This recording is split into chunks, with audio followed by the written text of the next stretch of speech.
कहते हैं कि दुनिया में मन सबसे ज्यादा शक्तिशाली चीज होता है। अगर किसी चीज को तुम पूरे मन से चाह लो तो तुम उसे हासिल कर सकते हो। ये मैं नहीं कहता, ये सभी महापुरुषों का कहना है। लेकिन अगर यह सत्य है, ये सच है, तो हम जो अपने मन से चाहते हैं वह हमें हासिल क्यों नहीं होता है? भाई, कोई भी इंसान अपने मन में तो दुख नहीं चाहेगा, लेकिन वो रहता तो दुखी है। हर इंसान अपने मन से तो कामयाब होना चाहता है, खूब पैसा कमाना चाहता है, लेकिन फिर भी वह कामयाब नहीं होता। भला ऐसा दुनिया में कौन इंसान होगा जो अपने मन में यह चाहेगा कि मैं नाकामयाब रहूं या मैं पैसा ना कमाऊं? सोचने की बात है तो इसमें दो चीज निकलकर सामने आती है। या तो वह महापुरुष गलत थे जिन्होंने यह बात बोली कि मन से चाहे हुई चीज हासिल हो जाती है, या फिर हम गलत हैं। आज की पोस्ट में मैं जो कहानी बताने वाला हूं उसमें आपको एक ऐसा मंत्र मिलेगा। उसे समझने के बाद आपको एक ऐसा मंत्र का पता चलेगा जिससे आप यह समझ पाएंगे कि अपने मन से कोई भी चीज कैसे करवाई जाती है, मन में किसी भी बात का बीज कैसे बोया जाता है। यह इस कहानी से आपको अच्छी तरह से समझ में आ जाएगा, और इससे आप यह भी समझ पाएंगे कि आकर्षण का नियम, लॉ ऑफ अट्रैक्शन, कैसे काम करता है। कहानी छोटी सी है लेकिन बहुत ही गहरी है। इस पोस्ट को पूरा लास्ट तक पढ़ना, तो ही आप अच्छे से इस कहानी का पूरा लाभ ले पाएंगे। तो चलिए कहानी शुरू करता हूं और समझते हैं कि मन का मंत्र। एक बार की बात है, एक आदमी के जीवन में सिर्फ दुख ही दुख थे। वह जो भी काम करता उस बेचारे का वह काम पूरा ही नहीं होता। घर में आता तो घर में कलेश बना रहता, किसी से कोई मदद मांगता तो कोई उसकी मदद नहीं करता। ऐसा लगता था कि चारों तरफ से उसके ऊपर दुख का पहाड़ टूट पड़ा है। उसे समझ नहीं आ रहा था कि मैं इन दुखों से कैसे पार पाऊं। वह दिन रात यही सोचता रहता था कि अपने दुखों से छुटकारा कैसे पाना है। इसी कारण से वह रात में सो भी नहीं पाता था। उसकी आंखों के नीचे बड़े बड़े काले घेरे बन गए थे, जो इस बात का प्रतीक थे कि वह आदमी कितना दुखी है और कितना चिंतित है।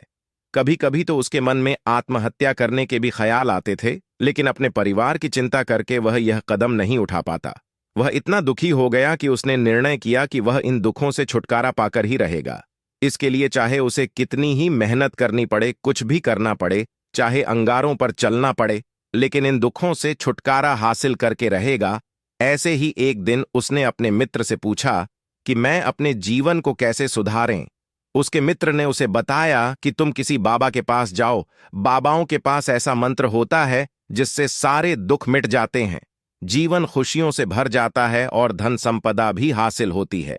तुम किसी ऐसे बाबा को ढूंढ लो, बस तुम्हारा काम बन जाएगा। उस आदमी के मन में यह बात पूरी तरह से पक्की बैठ गई कि कोई बाबा ही मेरा दुख दूर कर सकता है, और इसीलिए उसे किसी भी बाबा के बारे में पता चलता तो वह उस बाबा के पास पहुंच जाता, उस बाबा को अपनी समस्या बताता और उससे उसका समाधान पूछता और कहता कि बाबा, मैं कुछ भी करने के लिए तैयार हूं, लेकिन मेरी इन समस्याओं से मुझे छुटकारा दिला दीजिए।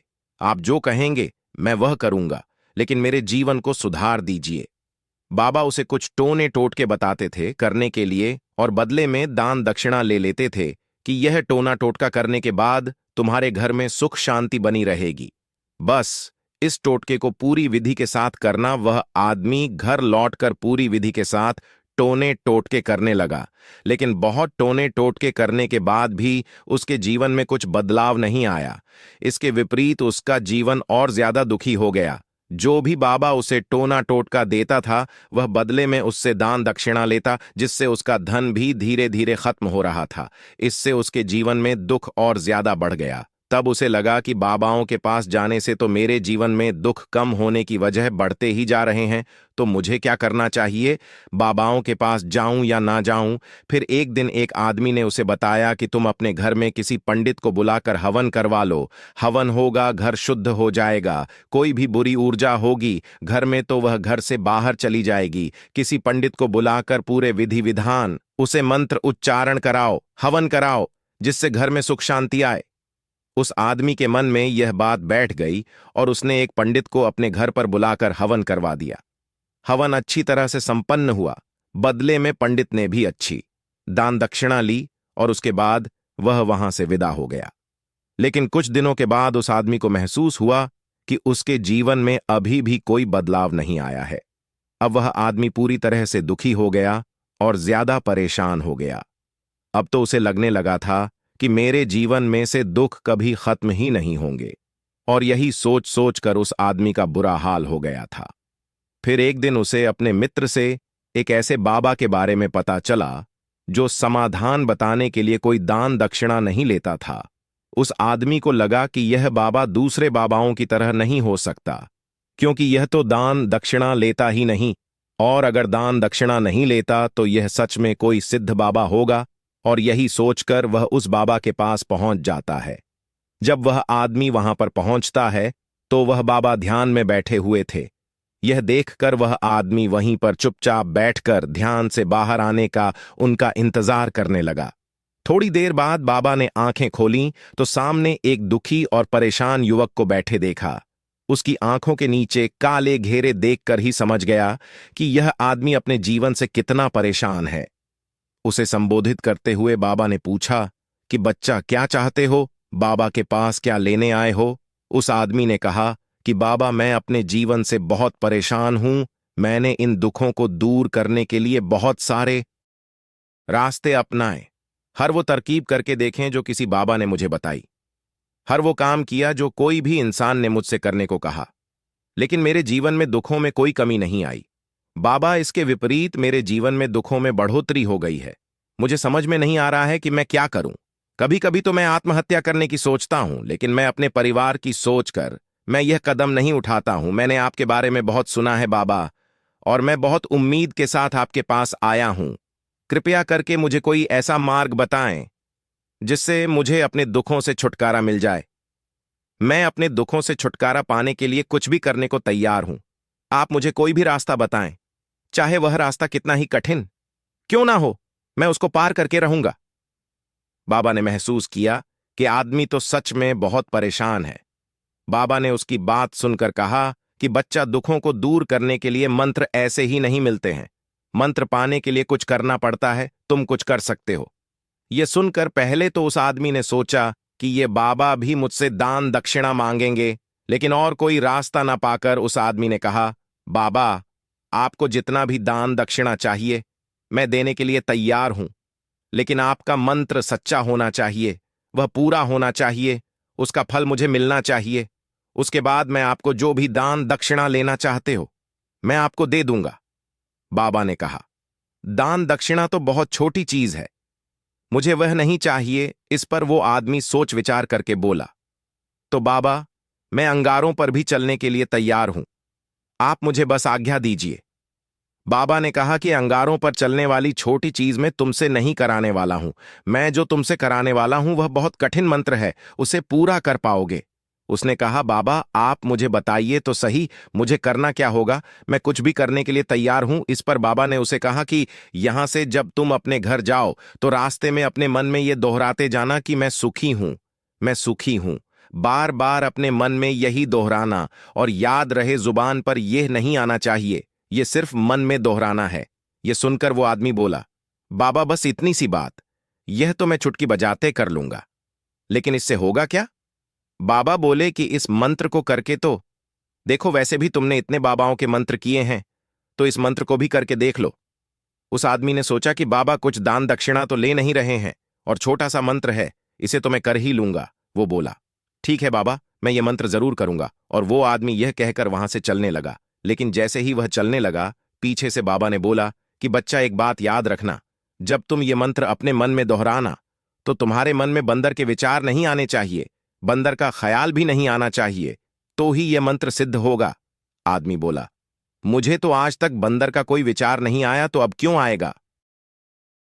आप चिंता मत करिए बाबा, मैं बस मन में यही दोहराऊंगा कि मैं सुखी हूं, मैं सुखी हूं। इसके अलावा बंदर का कोई भी विचार मेरे मन में नहीं आएगा। यह कहकर वह आदमी वहां से चल देता है। वह अपने मन में मैं सुखी हूं, मैं सुख ही हूं, यह दोहराता हुआ थोड़ी दूर ही चला था कि उसके मन में अचानक बंदर का ख्याल आ गया। बंदर का ख्याल एक बार आया और चला भी गया, लेकिन उस आदमी ने सोचा, आज तक तो मुझे बंदर का कोई भी विचार नहीं आया, ये आज बंदर का विचार क्यों आ गया?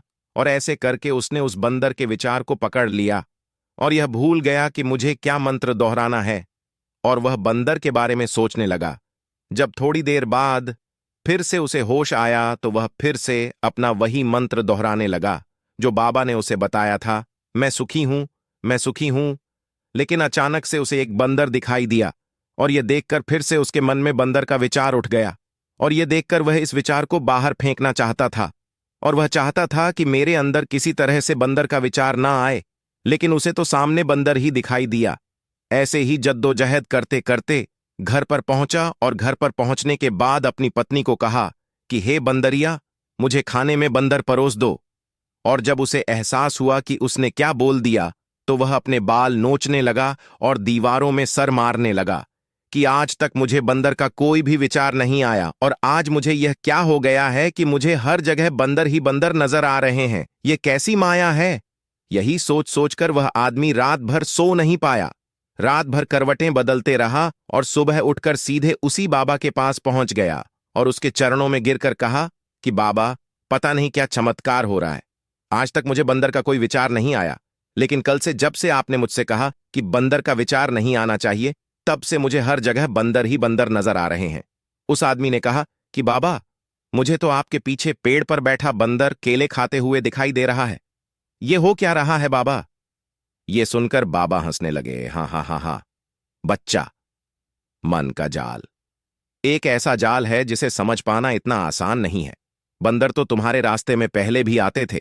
जब तुम मेरे पास आए थे तो इन्हीं पेड़ों पर ये बंदर घूम रहे थे, लेकिन तब तुम्हारे ध्यान में ये बंदर नहीं था, तब तुम्हारे ध्यान में सिर्फ दुख थे।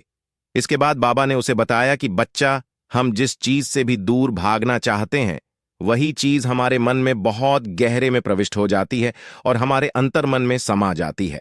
असल में हम जिस चीज से छुटकारा पाना चाहते हैं उससे छुटकारा इसीलिए पाना चाहते हैं कि वह हमारे साथ बहुत गहरे से जुड़ी हुई है, और हम जितना ही उससे छुटकारा पाना चाहते हैं वह उतनी ही गहरी हमारे मन में बैठती चली जाती है और आखिरकार हमारे अंतर्मन में छा जाती है। ऊपर से तो हम चाहते हैं सुखी होना कि मैं सुखी हूं, सुखी हूं, हमारे होंठ भी यही बोलते रहते हैं, और आखिरकार हमारे अंतर्मन में छा जाती है।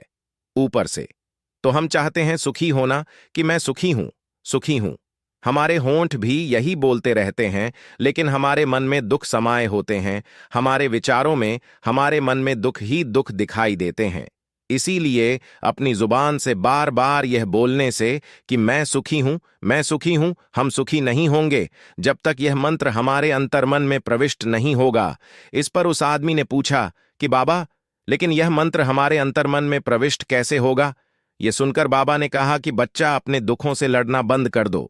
जब तक तुम अपने दुखों को दूर करने की सोचते रहोगे तब तक वो दुख तुमसे चिपके रहेंगे, तब तक वो दुख तुम्हारे अंतर्मन पर अपना राज बनाए बैठे रहेंगे, और जिस दिन तुम उन दुखों के बारे में सोचना ही छोड़ दोगे, उन दुखों से छुटकारा ही नहीं पाना चाहोगे, उसी दिन से तुम्हारे जिंदगी से दुख गायब हो जाएंगे। क्योंकि किसी भी चीज से छुटकारा पाने के लिए हमें उस चीज के बारे में सोचना पड़ता है, और हम जितना ही उस चीज के बारे में सोचते हैं वह उतनी ही गहरी हमारे मन में प्रविष्ट होती चली जाती हैं।